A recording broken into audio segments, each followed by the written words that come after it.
During this season where we are all physically isolated, many of us are keenly aware of the lack of touch in our lives. This morning, I watched a video with my daughter where YouTubers had the challenge of not touching 5 objects in front of them. The first one was one of those candy necklaces. Another was a gift card of an unknown value. And the last was this gorgeous large dog that was just all up in their face, licking them. Now, all of them struggled with each stage of this challenge. During a global pandemic, all of us have our ability to touch restricted. We can't touch our own faces, we wear gloves, we can't hug. I've been warned already by several friends that when all of this is over, I'm supposed to expect the biggest, longest hugs ever. You get a hug, the delivery man gets a hug, the greengrocer gets a hug, the barista gets a hug, we all get hugs. Now, this lack of touch has profoundly affected our lives.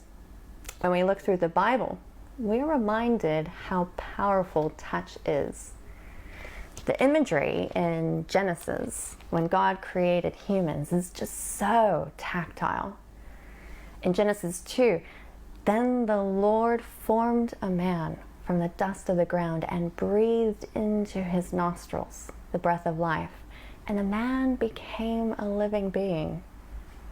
Both the prophets Isaiah and Jeremiah have similar imagery, painting a picture of God as a potter, as clay, and his people as clay, and he kneads and fashions and molds his people. Yet you, Lord, are our Father. We are the clay, you are the potter. We are all the work of your hand. Now, he did the same for the animals and the birds of the air, forming them from the earth, and is said to have planted a garden for them all to live in and thrive. But shortly after we read of God forming man and woman, we read of the woman adding to God's words. She responds to the one in the garden questioning God's goodness by saying that touching the fruit would lead to death. The woman had set a boundary further from God's actual command not to eat, but her boundary proved pointless as both man and woman touched, took, and ate, believing a lie that God was not in fact good and that they could find their own way to know goodness. The lying serpent was cursed by God, but in that there was a promise and a hope was given, a prophecy so early in God's story of God's people. The serpent will strike or bruise the heel of one of the woman's offsprings, but that offspring will ultimately crush his head. Touch also led to deceit when Jacob fooled his father Isaac into touching him and giving him the blessing instead of his twin brother. Touch was forbidden over and over again in the law given to God's people Israel. Do not touch the unclean thing. David, a man after God's own heart, touched and took and declared ownership over a woman's body, a woman made in the image of God, formed to be like him, formed to do good and be good. Touch is powerful for good and evil. There's something magnificent and awesome in being confronted with a holy God through touch. Moses was commanded to remove his shoes and stand barefoot, feet touching the earth, when in the presence of God's Spirit at the burning bush. A priest was instantly killed when he put out his hand to touch the Ark of the Covenant. Isaiah's lips were touched in a vision by a burning coal that emptied him of his uncleanness and filled him with the holiness of God. An angel of the Lord said, "See, this has touched your lips. Your guilt is taken away and your sin atoned for."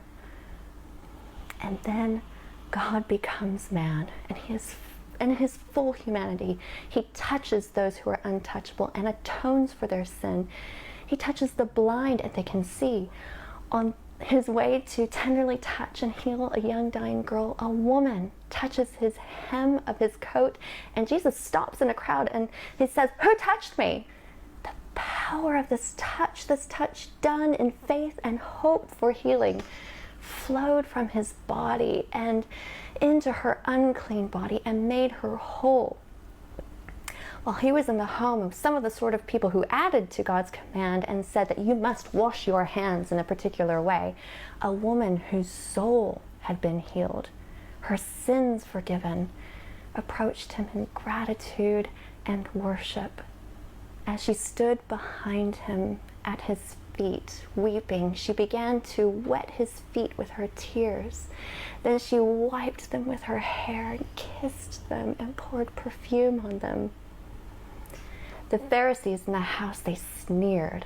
If this man were a prophet, he would know who is touching him and what kind of woman she is, that she is a sinner.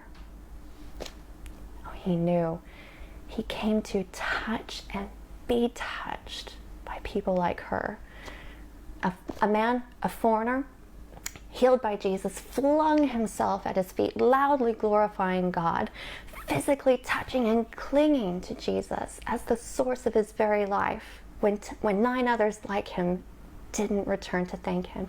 Jesus, the King of heaven, God become man, lowered himself and served his friends, washing their feet with his hands. Even in his final hours, when confronted with his enemies, Jesus touched and restored a man's ear when one of his closest friends had injured him. The same liar in the garden who questioned the goodness of God was about to strike his heel, but in Jesus' suffering, the sensation of being spat on, his beard being plucked, thorns smashed into his scalp, his flesh ripped from his back, forced to carry the weight of a tree, nails hammered through his hands and feet, bodies struggling with every breath. It was in fact he who was crushing the head of the enemy when on the 3rd day he rose from the dead victorious. On this 3rd day, his friend and faithful follower Mary clung to his resurrected body. Do not cling to me, he told her. Instead, he had a task for her to do. Go and tell my friends that I am alive. In his life and death and resurrection, Jesus redeemed touch by redeeming a people, making a way for them to be good and do good, to love God fully and love others fully, to use our touch not to deceive or selfishly take, but to love, filling them with his Spirit to be agents of his goodness in the world. At this moment, not touching is the most loving thing you can do. Touching can kill. Not touching and being with each other in person can save lives. But that doesn't stop us from loving God and others. And the task given to Mary in the garden of his resurrection, the garden of a new creation, is ours too. Go and tell them that he is alive and our sin is atoned for, and we are alive in him, new creations to be good and do good for the glory of God in our bodies, our touch, our words, and our actions. And when this is all over, by all means, touch, hug, high five, fist bump, physically hold the hand of someone others view as untouchable. Give each other a holy kiss like the first followers of Jesus used to do. Let touch be redeemed. Let touch be good. Don't be afraid of it. Don't view every single touch through a lens of sexual invitation to sin. We are brothers and sisters, after all, part of God's family, agents of his goodness. Do you know God personally, intimately? Have you been touched by his story of restoring a people to his goodness? David, the man who touched and took what was not his, he was ultimately restored, his sin atoned for. He wrote a beautiful song, a song full of imagery of touch and vulnerability and intimate relationship, one that can be yours too. It's Psalm 139. You have searched me, Lord, and you know me. You know when I sit and when I rise. You perceive my thoughts from afar. You discern my going out and my lying down. You are familiar with all my ways. Before a word is on my tongue, you, Lord, you know it completely.